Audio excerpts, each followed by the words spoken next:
Bonjour à toutes et tous et bienvenue sur ce devlog numéro 3 qui, vous l'avez vu dans le titre, marque un énorme tournant dans le développement du jeu. Et oui, ça y est, la page Steam de Curator est disponible et accessible au public. Alors attention, ça ne veut pas dire que le jeu est disponible, pas encore, vous ne pouvez pas l'acheter ou le télécharger, mais vous pouvez l'ajouter à votre liste de souhaits sur Steam.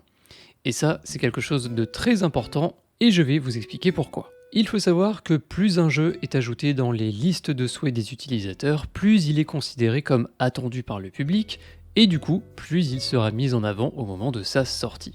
Vous l'avez donc compris, aujourd'hui j'ai besoin de vous plus que jamais parce que vous avez tous, ou quasiment tous, un compte Steam, et vous avez donc la possibilité d'ajouter le jeu à votre liste de souhaits. Vous avez le lien de la page Steam en description, ça ne vous prendra pas plus de 10 secondes, vous allez simplement sur la page, vous cliquez sur ajouter à la liste de souhaits et c'est tout.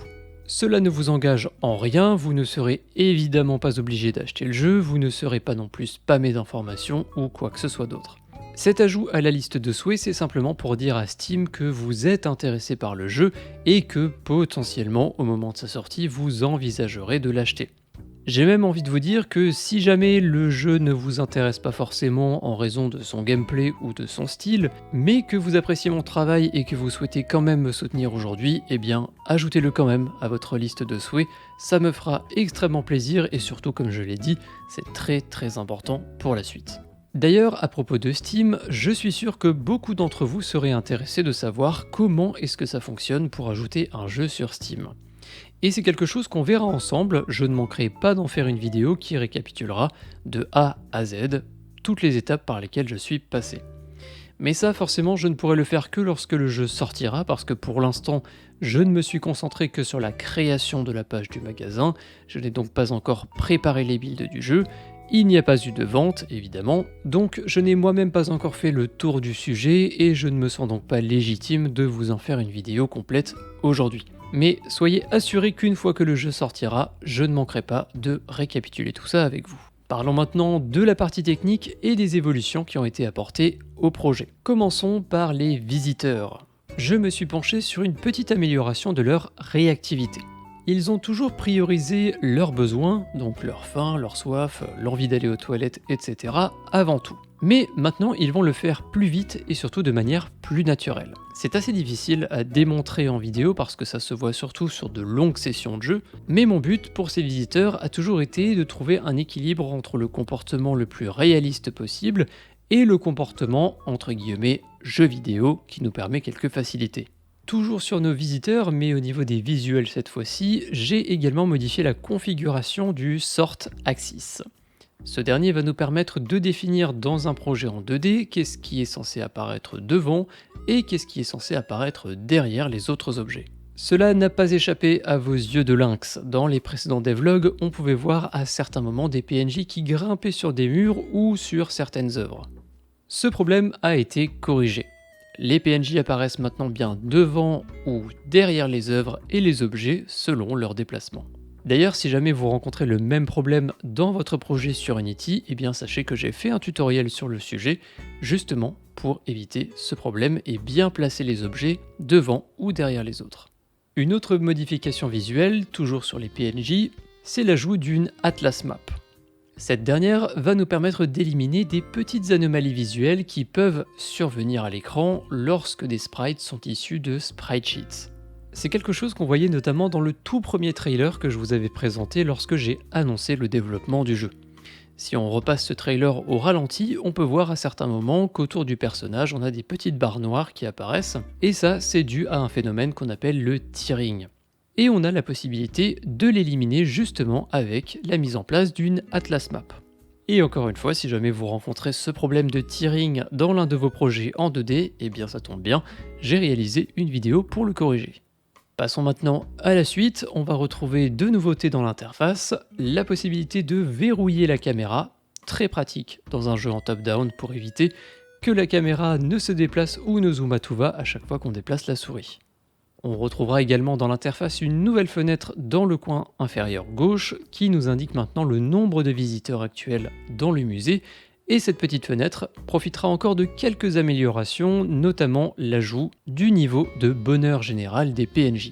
Cela nous permettra de savoir rapidement si quelque chose cloche, et en cliquant dessus, on pourra consulter les détails et les différents problèmes rencontrés par nos visiteurs. De nouvelles fenêtres ont également été ajoutées, mais juste avant de vous en parler, j'aimerais qu'on parle d'abord du rework de l'inventaire. Ou plutôt de la réserve et du magasin. Et oui, parce que maintenant ces deux choses ne sont plus qu'une. La mise en place de cette fenêtre a été un vrai casse-tête. À la base, je voulais vraiment séparer les deux fonctionnalités. D'un côté les objets en réserve, donc ceux qu'on a déjà achetés, et d'un autre côté le magasin dans lequel on va pouvoir faire nos achats d'œuvres, de décors, de services, etc. Cependant, je me suis rapidement rendu compte qu'au niveau de l'ergonomie, ça allait être particulièrement désagréable de devoir jongler entre ces deux fenêtres. Je suis plutôt convaincu de ce nouveau fonctionnement. On a toujours la possibilité de filtrer sur la gauche par type d'objet, mais on a également aussi maintenant une barre de recherche qui va nous permettre de filtrer sur les noms et les descriptions. On retrouve également une nouvelle section parmi les filtres pour accéder à des items limités dans le temps. Pensez donc à revenir souvent dans le magasin pour ne rien rater. Vous l'avez donc vu, visuellement c'est beaucoup plus joli. C'est assez difficile de vous montrer à quel point c'est beaucoup plus ergonomique, surtout parce que c'était vraiment ça le point qui m'a fait investir du temps dans ce système. Mais lorsque le jeu sortira, vous vous en rendrez rapidement compte. Pour finir, discutons de l'objectif que je m'étais fixé à la fin du devlog numéro 2. Je vous avais dit que le but c'était de terminer le système monétaire de notre musée, et c'est maintenant chose faite. Notre argent se trouve dans le coin supérieur gauche, acheter des objets fera baisser cette valeur, tandis que d'autres actions, comme la vente de billets d'entrée ou de souvenirs, nous permettra de gagner un petit peu d'argent. J'avais également dit que je voulais mettre en place un système de prêt qui permettrait aux joueurs d'avoir un capital de départ, et donc d'avoir les ressources nécessaires pour acheter ses premières œuvres, objets, décors, pour pouvoir recruter du personnel, etc. Ce système de prêt, il est en place, il fonctionne, et il se trouve dans le Financial Summary, donc le résumé financier, qui est une fenêtre qui va plaire vraiment à tous les matheux. Cette fenêtre est connectée au système de date et on va donc avoir un récapitulatif financier par mois.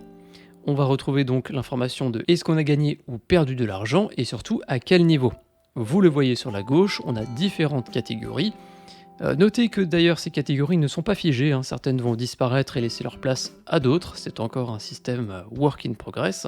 Bref, c'est une fenêtre importante qu'il faudra revenir consulter de temps en temps pour s'assurer de la bonne santé financière de notre affaire.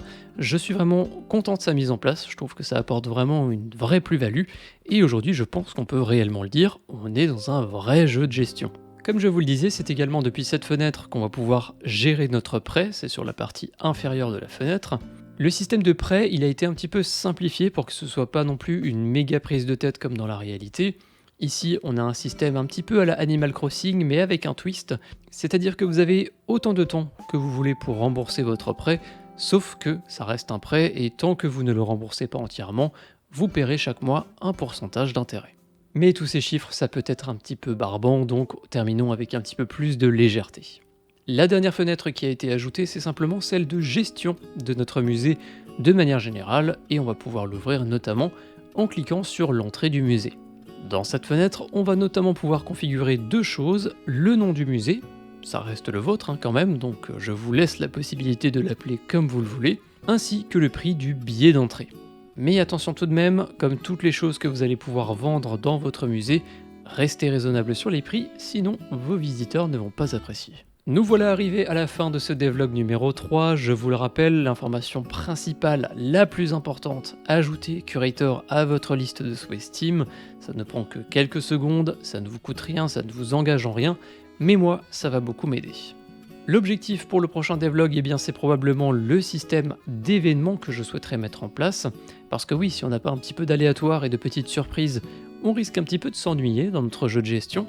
Ce système d'événements, j'aimerais le matérialiser par la boîte mail du conservateur. On y recevrait toutes sortes de propositions, des quêtes, des ventes aux enchères, des partenariats, des promotions, bref. J'ai beaucoup d'idées d'événements et j'aimerais vraiment en ajouter le plus possible pour que le jeu ait une rejouabilité solide. Mais bien évidemment, on aura l'occasion d'en reparler la prochaine fois.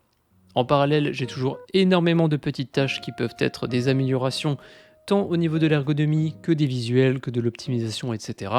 Donc ne vous inquiétez pas, j'ai de quoi faire. On se retrouve d'ici quelques semaines pour le devlog numéro 4. D'ici là, portez-vous bien. Un grand merci aux tipeurs et n'oubliez pas d'aller ajouter Curator à votre liste de souhaits. Encore une fois, merci et à très bientôt. Salut!